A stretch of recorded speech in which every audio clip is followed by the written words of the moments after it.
side, and I'm Jill's husband. And, I have to say this. As we were coming over in the car, she's, as Jill said, teaching is not what she does, it's who she is. We're literally riding over in the car. I will not embarrass the Secret Service agent. I'll just embarrass myself. 2 agents in the front seat. Jill was waiting for me while I was saying goodbye to the hotel Sept. She's sitting on the left side in the back seat, grading paper. No. That's the start. That's the start. And she says, as I get in the car, she said, let me read a sentence from one of my students. She reads the sentence. She said, well, what do you guys think of that? And both of us said, well, that's fine. She said, that's a run-on sentence. So, it is a constant education. It is humbling. It is humbling. But I've never ridden anywhere without the teachers. I've never ridden anywhere.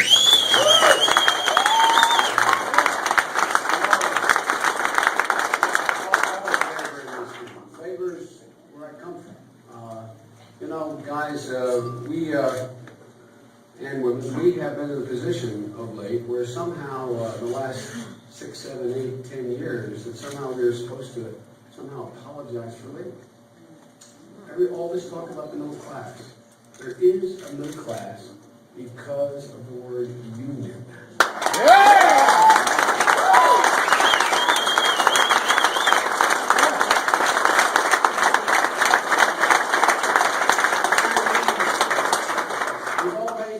Unions made mistakes, politicians make mistakes, but the rock bottom beginning in my hometown of Scranton, Pennsylvania, with my great-grandfather and grandfather, it was all about giving people a voice, giving them a voice in their own lives. And that's what unions do. And ladies and gentlemen, look, there is we need you. We need you. We need all the volunteers we can get. And the reason we do more than most times is because we're going to be outspent by the super PACs considerably. And there's only one antidote, and the people of New Hampshire are used to this, just like they are in Delaware. It's a knock on the door. It's somebody saying, look, I know what you just heard, what you just saw in that ad about how Hungary is getting tougher in China or all. I'm here to tell you, I know these guys. They're your neighbors. I know these guys. I vouch for them. The thing we don't thank you for enough is we appreciate your endorsement. But what really matters, we appreciate individual contributors. But what we appreciate the most is the fact that you put your name on the line for us. You vouch for us. That's not an easy thing for somebody to do. And so I just want you to know from the bottom of my heart, having been doing this for a long time, Jill and I genuinely appreciate that single act. And folks, look, I don't have to tell you guys and ladies, the middle class has been clobbered. The people in the neighborhoods I grew up in, woke up one day and found out their house was upside down. They never missed a mortgage payment. They never did a single thing. A lot of people walked in, thank God, your governor, and he said you are moving ahead, and New Hampshire is investing in the right way early on, and a lot of things, and unemployment is down more than it is the national average. A lot of places, people just showed up and they said, by the way, we're going to escort you to your desk, grab your stuff, and it's over. And when you listen to the Republican convention, and by the way, I'm not making fun of it for real, but you listen to them. The thing that amazed me the most about it was they described the middle class.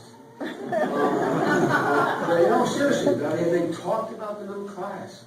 And they talked about the horrible economic situation that occurred and the recession and all the rest. And I really mean this sincerely. I sat there and I wondered, because they were sincere, it seemed to me. And I thought to myself, how do they think this happened? How do they think? Do they think the Great Recession descended on America from heaven in 2000? And I'm serious. Think about it. Where did it come from? We're responsible. We're in charge. But where did it come from? It came from the policies that Congressman Ryan voted for every single day in the Congress the last administration. It came from the policies that were supported by at the time, once Governor Romney, businessman Romney, and candidate. That's how it happened. It didn't just, as our little granddaughter, Casper the Ghost didn't do it. It just happened. It was their policies. And first and foremost, if you're going to solve the problem, you got to figure out what caused the problem. And what caused the problem is the needless shredding of regulations for banks and Wall Street. The fact that, in fact, they continued to hemorrhage tax breaks for the super wealthy. Here's what they did. They went out there and they put 2 wars, a new entitlement program for drugs, and $1 trillion tax cut for the very wealthy on a credit card. So by the time we came into office, the national debt has increased by $7 trillion. 40% of which the experts say is just because of the tax cut. So you'd think maybe, knowing what damage it caused, they'd go back like we had to go back, Democrats, in the 70s and say maybe some of the stuff we were doing wasn't working. And change. No.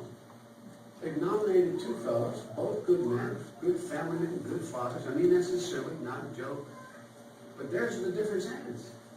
They have a completely different value set, completely different vision than we have.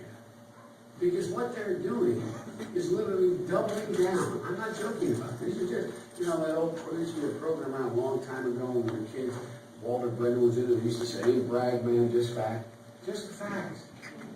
The facts are they're doubling down on everything that caused the economic crisis in the first place. Now, when they talk about, this country and 47% of the American people being dependent and expected and all of this stuff, I find it, my dad used to have an expression.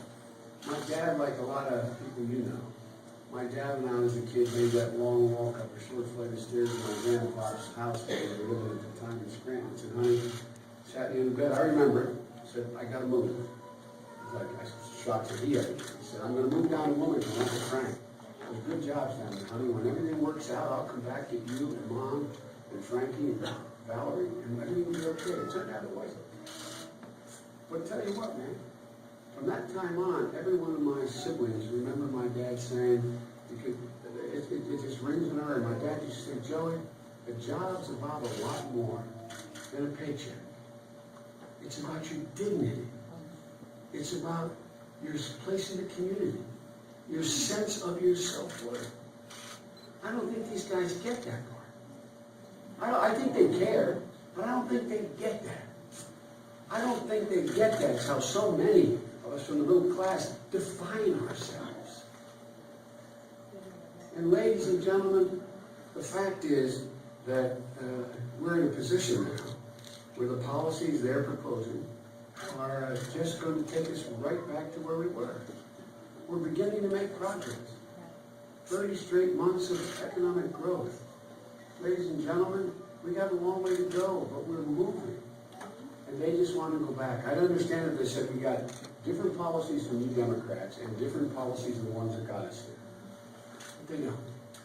They have a proposal to add another $1.7 trillion in tax breaks for people making $1 million a year. The extension of the tax break, they want you to put it into perspective, gives $500 billion to 120,000 families. That's probably fewer families than live in the entire state. $500 billion. Oh, they tell you we're no longer going to give you help to get your kid to college. You can eliminate the tax break, $2,500 tax break. We're going to have to go out there and eviscerate Medicare, knock 19 million people off of Medicare. Middle-class people, significant number, 1 million of them seniors in nursing homes only because they have Medicaid available. So folks, their policies are different. They want to shred regulations on Wall Street with big banks again. They want to double down on the tax cut and look at the kind of things that they're saying. And I will not go through it all. Let me give you a couple examples. Just 2. China. As I go around the country, in the states I campaign, I see these ads. They've probably been shown here. I haven't seen one of them. About Mitt Romney is going to get tough on China. This is what he's going to do. Barack Obama is bent to China. Let's just go a few, as they say, used to say at CNN, a few factoids. Okay. Mitt Romney ran Bain Capital. By the way, honestly, according to the rules. But the Washington Post said that while he was at Bain, they were a pioneer in outsourcing to China and to other places. There's a little example. Right now, there still exists, came about before, where if you unbolt a piece of machinery from a factory floor here in New Hampshire, and you send it to China, you get a tax credit. Whatever it costs for you to unbolt that, put it in a plane or on the back of a barge or a ship, and send it to China or Vietnam or anywhere else, you get a tax credit for that. Worth a lot of money. We came along and said, that doesn't make any sense. Why don't we give a tax credit to people who unbolt machinery in China, Indonesia, India, and send it back to New Hampshire?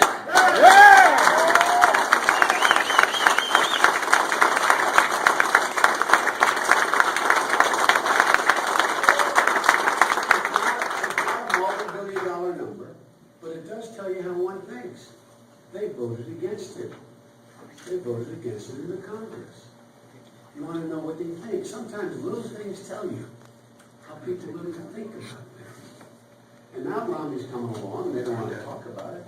They have a new tax proposal for corporations that said if you go and invest in a foreign country and you make a profit, you don't have to pay any taxes ever on that profit here in the United States. Now look, by the way, I don't care about that if it creates jobs in America, but guess what it does? Studies show it will create 800,000 new jobs overseas. Folks, a president's job is to create jobs in America. Keep them in America.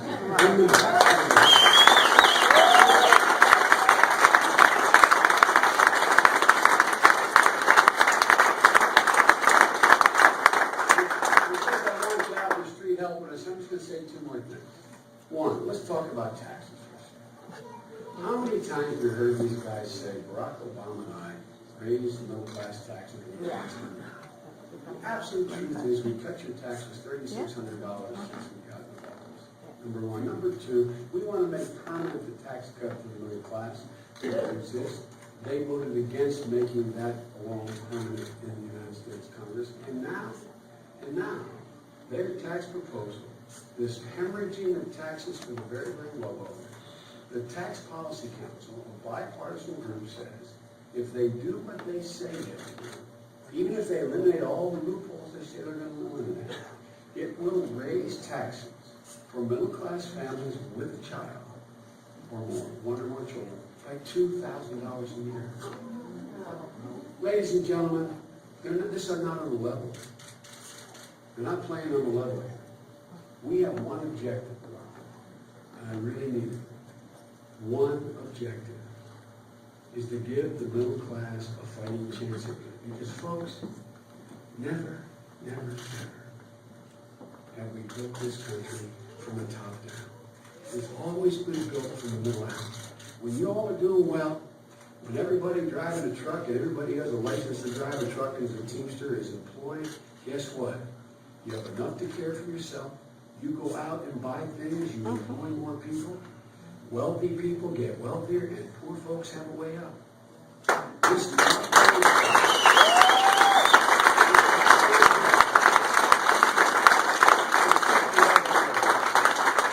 going to refrain from talking about Romney's view of that we don't owe, he doesn't owe the 40%, 7% American population anything. By the way, those people out there are people like all of us. Those people out there are that family with husband and wife working 3 jobs between them with 2 kids and getting a child care tax credit. That's dependency standpoint. That's that woman in healthcare in a nursing home because the Medicaid's available. That's that student getting that student loan to go to college, etc. So folks, look, I have one message that I think we should send to Romney and Ryan, Governor Romney and Congressman Ryan, and reiterate throughout this state and the country. Gentlemen, I'm talking to you. Mr. Romney, Mr. Ryan, it has never, never, never been a good bet to bet against the American people.